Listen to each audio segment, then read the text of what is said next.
So, the last episode of Gridman came out, and it was good. The whole show's been good, not what we're talking about today. Masami Obari got on Twitter after the episode and tweeted some shots from the new episode that he felt cut a little too close to some of the stuff he had done in the past. The shots in question are clearly one-to-one renditions of shots from Nineouh and Gravion respectively, both cuts being anime that the plaintiff has worked on.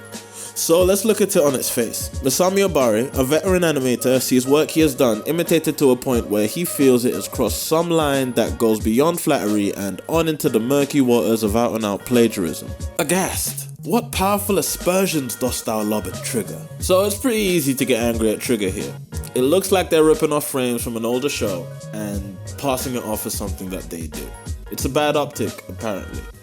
On the other hand, one could easily find fault with Obari, so quick to call copycat, especially when his work has been picked apart to bits for inspiration by the rest of the industry. Exacerbating the issue seems to be the fact that Obari wasn't contacted or informed prior to his work being imitated. He seems to have been aware that Trigger was using him for inspiration, since, as I said in the Gridman video, Akira Mamiya is a massive Obari fanboy. It just seems that in this particular instance he was not informed that this much of his work would be used at once. The question here isn't which side is in the right or in the wrong, or who is justified in being upset. The question is, where does inspiration become theft? Or does it even matter? Hello and welcome to Anime Editorial. I had you go for a second, didn't I? I had you go for a fucking second. Since this is a video made by me, a person with an opinion, on a channel full of videos also made by me which contain my opinions, it seems today that the only thing I can possibly present is just that. And it just so happens to be that my opinion is, there is nothing wrong here and you're all just screaming over nothing. There's a lot of reasons why I think this whole thing has been blown out of proportion. Yes, even by the man himself. Chiefly among which is that otaku culture, the culture that the modern anime ecosystem depends on, is in essence a remix culture. Influences are passed down and around the bend, blending and mixing and matching and evolving the culture forward. That's how it's always worked, and that's how it's going to work for as long as nerds are allowed to be nerds. Studio Gainax, a production house headed up by nerds who grew up in said culture, blazed a trail with their work that saw that ethos work within anime, with shows like Gurren Lagann. Later on, the majority of the staff of Gurren Lagann would go on to form a new studio, and they've been doing the same damn thing ever since. Trigger is known for cribbing from whatever the given director at the time watched on TV as a child, and has made a killing doing it. Whether or not you think this flagrant creative borrowing is lacking in artistic merit, it has produced some of the most celebrated anime in recent memory. Needless to say, there is an appeal in the repurposing of older styles of anime and remixing them with a modern twist. Beyond remix culture, if it really does have to come down to the question of where exactly does the line between homage and plagiarism land, well, not here. Upon further inspection, it's clear that in this one clip at least, the poses are the same, but the rhythm and release of the animation just seems to flow differently. To me, that's enough to make it okay. Now, whether or not you think it's acceptable is not my business, nor is it important here because this is my flipping video. Regardless, Gridman didn't plagiarize anything as far as I'm concerned. Then it comes to the question of why wasn't Obari contacted? And I get the sentiment here, I really do. If you're going to be forthright with being inspired by the work of a peer, why not reach out? Maybe even have given them a cut or two. This is dicey territory because from what it looks like, Obari was aware that they were cribbing from him. He just wasn't aware the extent to which the inspiration was being taken. Now you could say that this is kind of a morally bankrupt move on Trigger's part, and I wouldn't even really disagree, but this isn't a moral question, it's an artistic one. Does not informing Obari that some of his work is going to be in front of center during the storyboarding process diminish the artistic merit of the work?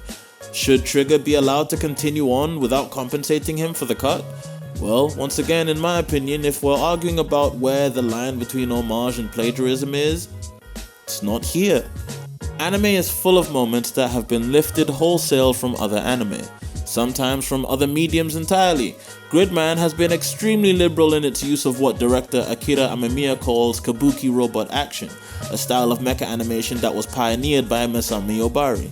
This style of mecha anime, as well as Obari's signature robot design style, became ubiquitous in the industry, especially after Obari's decade-long stint in the 90s, with the Brave series and its various OVAs. These particular cuts being lifted from are a gatai and a finishing sequence, both presumed to bear too striking a resemblance to scoff at. I disagree. The gatai I'm not even entertaining, because gatai sequences have been in anime for decades, and pointing out that little prelude part where all the different components mobilize before combining is really disingenuous, because way more anime than this use that particular quirk. Double goes for the chest transforming sequence. I mean, let's think about this for a second.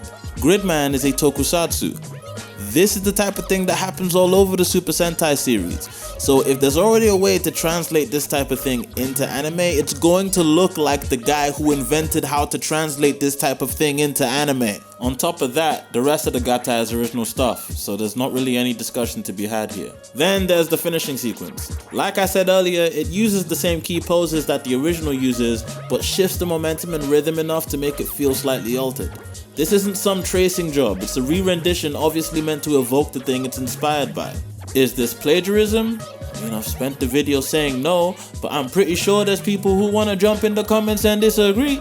All I'm saying is, anime, as a medium, has allowed this kind of thing to flourish for years, and nobody's getting hurt by it. Obari is a legend. Everyone knows where Trigger got the source from. Amamiya spent a whole interview saying it himself, link in the description. I know some opponents might say that intent doesn't matter in the realm of plagiarism. Too bad, we're not dealing with the realm of plagiarism, because this isn't being taken to court. We're dealing with otaku culture, and as far as I'm personally concerned, I'm okay with it, and I know a lot of other people are too. This video was made possible by me, but I won't be able to exist for much longer without help from you. If you enjoyed this video and would like to see more if you enjoyed this video and would like to see more, please support my Patreon. Link in the description. Oh boy. Tell me what you think, man. Is Obari bugging?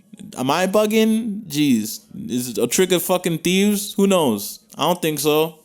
Sayonara minasan. Thanks for watching. Hey, big head. Oh, hi. What's poppin'? What's good? You was sweet on me, but now I'm not an option. You done blew up. Yeah. Think you famous. Now you telling me that you ain't on the same shit. How you doing? Tell me something new then.